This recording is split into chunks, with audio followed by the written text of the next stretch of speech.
മനുഷ്യൻ പാപത്തിന് വേണ്ടി തീർത്ഥയാത്രകൾ, പദയാത്രകൾ, ഏകദണ്ഡനങ്ങൾ, വിവിധ തരത്തിലുള്ള വസ്ത്രങ്ങൾ അണിഞ്ഞ് പുണ്യമലകളിലേക്ക് പുണ്യയാത്രകൾ നടത്തിക്കൊണ്ടിരുന്ന കാലഘട്ടം.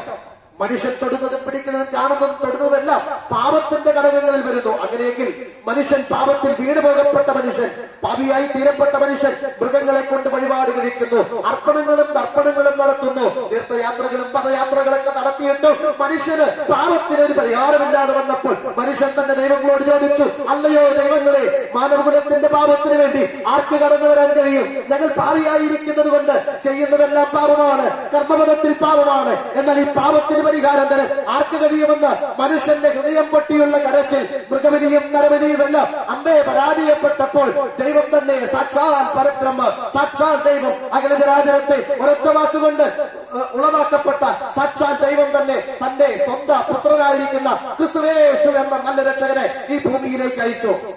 അതാണ് ക്രിസ്തു. ഈ ക്രിസ്തു വന്നെങ്ങനെയാ സ്വാതന്ത്ര്യം നൽകിയത്? കലിത്തൊഴുത്തിൽ ക്രിസ്തുവേശു പിറവിയെടുക്കുമ്പോൾ, ക്രിസ്തുവേശുവിന്റെ ജനനം തന്നെ രാജകീയമാണ്.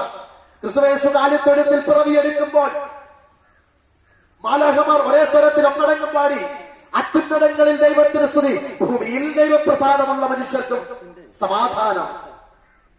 അത്യുന്നതങ്ങളിൽ ദൈവത്തിന് സ്തുതി, ഭൂമിയിൽ ദൈവപ്രസാദമുള്ള മനുഷ്യർക്ക് സമാധാനം. മനുഷ്യരെ അവരുടെ പാപങ്ങളിൽ നിന്ന് വിടുവിക്കൊണ്ട് അവരെ യേശു എന്ന് പേരിടണമെന്ന് ഗ്രന്ഥങ്ങളിൽ വളരെ വ്യക്തമാണ്. മനുഷ്യരെ അവരുടെ പാപങ്ങളിൽ നിന്ന് വിടുവിക്കൊണ്ട് അവന് യേശു എന്ന് പേരിടണം. അങ്ങനെയാണെങ്കിൽ യേശു എന്ന ഏകരക്ഷകന്റെ ഒറ്റ പ്രത്യേകത ഇതാണ്: മനുഷ്യന്റെ പാപത്തിൽ നിന്നും മുക്തി തരുവാൻ, സായുജ്യം നൽകുവാൻ വേണ്ടി ഉലകത്തിൽ കടന്നു വന്നിരിക്കുന്ന ഒരൊറ്റ രക്ഷകനാണ് ക്രിസ്തുയേശു. എത്ര പേര് അംഗീകരിക്കുന്നു?